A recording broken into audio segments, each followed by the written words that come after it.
YS Jaganmohan Reddy నియోజకవర్గంలోనే భూదందాలు. YCP నేత దాహానికి బలైన కుటుంబం భూదాహానికి. అంటే బాలసుబ్రహ్మణ్యరావు, పద్మావతి, వినయ అనే ఈ ముగ్గురు దంపతుల ఆత్మహత్యకి కారణం ఈరోజు వైఎస్ఆర్ పార్టీ నాయకులే. అంటే ఒక్క వైఎస్ఆర్ నియోజకవర్గమే కాదు, జిల్లానే కాదు, ఆంధ్ర రాష్ట్రంలో 17,000 ఎకరాలని గత 10-20 రోజుల్లో ప్రభుత్వం రాదు అని గ్రహించిన వైఎస్ఆర్ పార్టీ నేతలు కావచ్చు, నాయకులు కావచ్చు, హడావిడిగా కొన్ని భూ సవరణలు చేసి భూ కేటాయింపులు జరగడం పేపర్లలో నిన్న ఇవాళ చూసాము. ఒకటే మేము ఫస్ట్ నుండి కూడా మా పార్టీ అధినాయకుడు కావచ్చు, మా నాయకులందరూ చెప్తా ఉండే ఒకే ఒక మాట, వైఎస్ఆర్ పార్టీ వచ్చిన తర్వాత ఆంధ్ర రాష్ట్రం సర్వనాశనం అయిపోయింది అని. దానికి మేమేది ఇది విమర్శ కాదు, మీరందరూ కూడా మీడియాలో కానీ పేపర్లలో కానీ చూసుంటారు. ఇది ఒక కుటుంబం మాత్రమే ఇవాళ మేము చూపించేది చెప్తా ఉండేది. కానీ ఇలాంటి కుటుంబాలు ఎన్నో బలి అయిపోయిన చరిత్ర ఉన్న పార్టీ వైఎస్ఆర్ పార్టీ. సో ఒక వైఎస్ఆర్ జిల్లాలోనే కాదు, చిత్తూరులో కావచ్చు, అది అనంతపూర్ కావచ్చు, సాక్షాత్తు వైజాగ్లో అయితే ఇంకా ఎవ్వరూ చెప్పుకునే పరిస్థితి కూడా లేదు. ప్రతిసారి వైజాగ్ క్యాపిటల్ అంటే ప్రజలంతా అనుకున్నారు అన్ని నియోజకవర్గాలపైన మంచి అవగాహన ఉన్న నాయకుడు వైఎస్ఆర్ ముఖ్యమంత్రి అని. నిన్న కొకైన్ డ్రగ్స్ పెద్ద మొత్తంలో 25,000 కేజీలు ఎప్పుడైతే విశాఖపట్నంలో దొరికిందో పోర్ట్లో, ఎమ్మటే దొరికిన తర్వాత ఇది ఎవరంటే ఎవరు అనుకుంటూ తెలుగుదేశం పార్టీ పైనే, తెలుగుదేశం నాయకులకు సంబంధించింది అని చెప్పే కాడికి వచ్చేశారు. విజయసాయి రెడ్డి అనే వ్యక్తి మీరు చూసుంటారు, బ్రెజిల్ ప్రెసిడెంట్కి కంగ్రాచులేషన్స్ చెప్తూ ట్వీట్ చేశాడు. నిన్న దొరికిన కంటైనర్ కూడా బ్రెజిల్ నుండే వైజాగ్కి వచ్చింది. అంటే ఎక్కడైతే యువత ఎక్కువగా ఉంటుంది, యువత డెవలప్ అయ్యి బాగుపడుతుంది అనుకుంటారో అక్కడంతా గంజాయి, డ్రగ్స్. అంటే ఒక వైఎస్ఆర్ మాఫియా. అంటే మేము రాజకీయ నాయకులుగా చెప్పే కంటే కూడా సాక్షాత్తు మీరు మీడియా వాళ్ళు కానీ వైజాగ్లో మీరు కానీ ప్రతి ఒక్క యువకుడిని అడిగితే సందుకు గంజాయి, డ్రగ్స్, హెరాయిన్, కొకైన్. అంటే భారతదేశంలోకే ఈ కొకైన్, ఈ డ్రగ్స్ అనే వాటిని తీసుకొని వచ్చిన పార్టీ ఏదన్నా ఉంది అంటే అది వైఎస్ఆర్ పార్టీనే. మరీ ముఖ్యంగా ఈ 3 క్యాపిటల్ సిటీలు అని చెప్తూ 3 జాగాల్లో కనీసం ఒక బిల్డింగ్ కూడా కట్టలేని అర్హత లేని ఈ ముఖ్యమంత్రి కర్నూలు అన్నాడు, గుంటూరు అన్నాడు, వైజాగ్ అన్నాడు.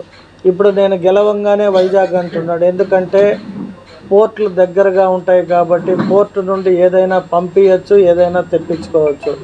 అంటే ఒక వ్యాపారం చేసిన ముఖ్యమంత్రి ఒక రాష్ట్రానికి ఒక వ్యాపారస్తుడు ఒక రాష్ట్రానికి ముఖ్యమంత్రి అయితే ఏ రకమైన వ్యాపారాలు చేయొచ్చు కూడా అతనికి తెలిసినంత గొప్పగా ఇంకా ఏ ఒక్క వ్యక్తికి తెలీదు.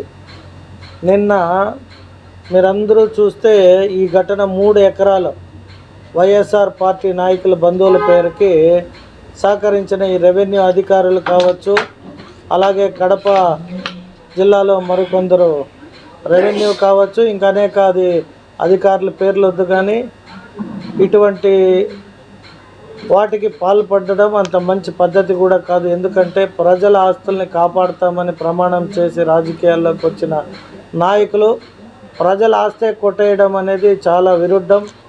మేము కూడా రేపు నుండి వైఎస్ఆర్ పార్టీ ఏవేవైతే భూదందాలు కావచ్చు, ప్రకృతి సంపాదన ఏదైనా కావచ్చు, అది ఇసుక కావచ్చు, అలాగే మైనింగ్స్లో సంబంధించింది ఏదైనా, అది గ్రానైట్ కావచ్చు, జల్లి కావచ్చు, ఇంకా అనేక రకాల గ్రావెల్ అయితే చెప్పే పనే లేదు. రోడ్ల పేరిట గ్రావెల్ మొత్తం కొండలు పర్మిషన్ ఒక 4 ఇటుకుంటే 400 లారీలు ఎత్తుకొని పోయి అమ్ముకున్న చరిత్ర ఈ వైఎస్ఆర్ పార్టీ నాయకులది. మరీ ముఖ్యంగా మేము ఈ చిత్తూరు నియోజకవర్గంలోనే కాదు, చిత్తూరు జిల్లాలోనే చూస్తున్నాం. గత 5 సంవత్సరాలుగా కొత్త పాలసీలు. అంటే ఏ ఒక్కడు వ్యాపారం చేయకూడదు, వ్యాపారస్తులకి బ్లాక్లో దందాలు, బెదిరింపులు.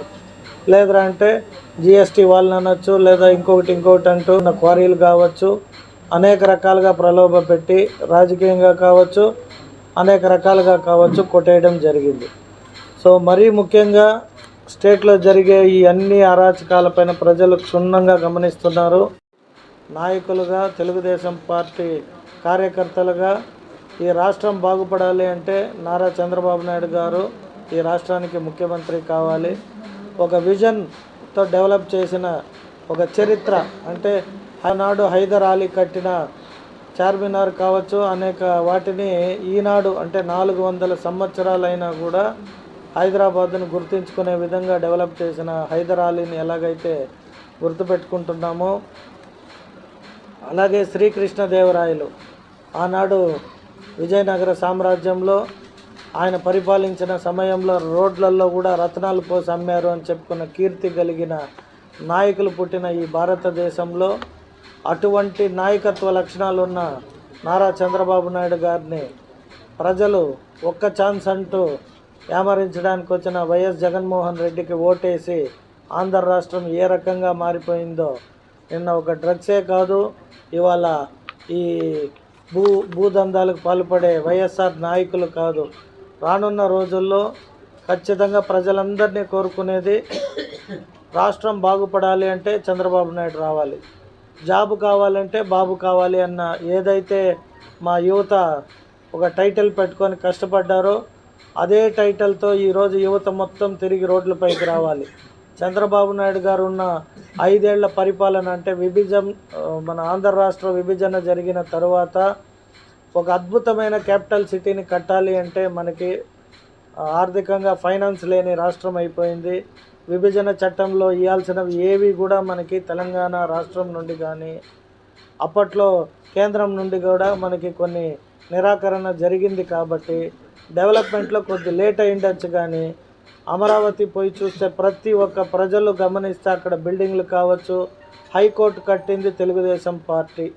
అంటే అమరావతిలో ఈరోజు హైకోర్టులో న్యాయం ఏమైనా జరుగుతుంది అంటే ఆ న్యాయస్థానాన్ని కట్టింది కూడా తెలుగుదేశం ప్రభుత్వంలో చంద్రబాబు నాయుడు గారే. కాబట్టి రేపు న్యాయంతో పాటు ఈ రాష్ట్రం బాగుపడాలి అంటే ప్రజలందరూ గమనించాల్సింది ఒక చంద్రబాబు నాయుడు గారు అయితే మాత్రమే ఈ రాష్ట్రం బాగుపడుతుంది. అలాగే మరీ ముఖ్యంగా 3 రాష్ట్రాలు, 3 రాజధానులు లేదా 3 పెళ్ళాలి అనుకుంటా టైం వేస్ట్ చేసిన ఈ ముఖ్యమంత్రి ఒక్క తాడేపల్లి ప్యాలెస్కే పరిమితం అయ్యారు.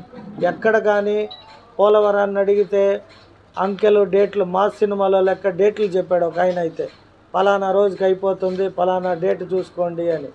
ఆయన అర్ధాంతంగా 2.5 ఏడాదికే తీసేశారు. ఇంకొక ఆయన వచ్చాడు, నేను చూడు ఇంకొక ఏడాదిలో పూర్తి చేస్తాను అని. కనీసం పోలవరాన్ని కూడా పూర్తి కట్టలేనివాడు అనలేను, ఎందుకంటే అది కట్టింది మా నాయకుడు. కనీసం దాన్ని పూర్తి చేయలేని మనసున్న వ్యక్తి ఎవరైనా ఉండారు అంటే అది వైఎస్ జగన్మోహన్ రెడ్డి. కాబట్టి పోలవరం పూర్తి కావాలన్నా, అమరావతి పూర్తి కావాలన్నా, ఈ రాష్ట్రం మహిళలు సురక్షితంగా ఆరోగ్యంగా బాగుండాలి అంటే అది ఒక చంద్రబాబు నాయుడు వస్తే మాత్రమే మహిళలు కూడా రోడ్లపైన తిరిగే అట్లా పరిస్థితి వస్తుంది. కావున ఇటువంటి భూదందాలకు పాల్పడే ఏ వ్యక్తిని కూడా కేంద్రం కానీ ఇక్కడున్న ఇప్పుడు ఈసీ, ఎందుకంటే ఇప్పుడు ఆయన ఆపద్ధర్మ ముఖ్యమంత్రిగా ఉన్నాడు, ఆయన ఉన్నప్పుడే ఏవి కనిపిదు వినిపిదు, ఇప్పుడైతే మరి ఏది తెలియదు. కాబట్టి నేను కోరుకునేది ఒకటే, ఈ రాష్ట్ర ప్రజలు ఇటువంటి వాటిని గమనించి మంచి పరిపాలించిన నాయకుడిని ఎన్నుకోవాల్సిందిగా, అది నారా చంద్రబాబు నాయుడు గారే అనేది మేము ఎక్కడికి పోయినా ప్రచారంలో కూడా ఒకటే అడుగుతున్నారు. ఆయన లేని లోటు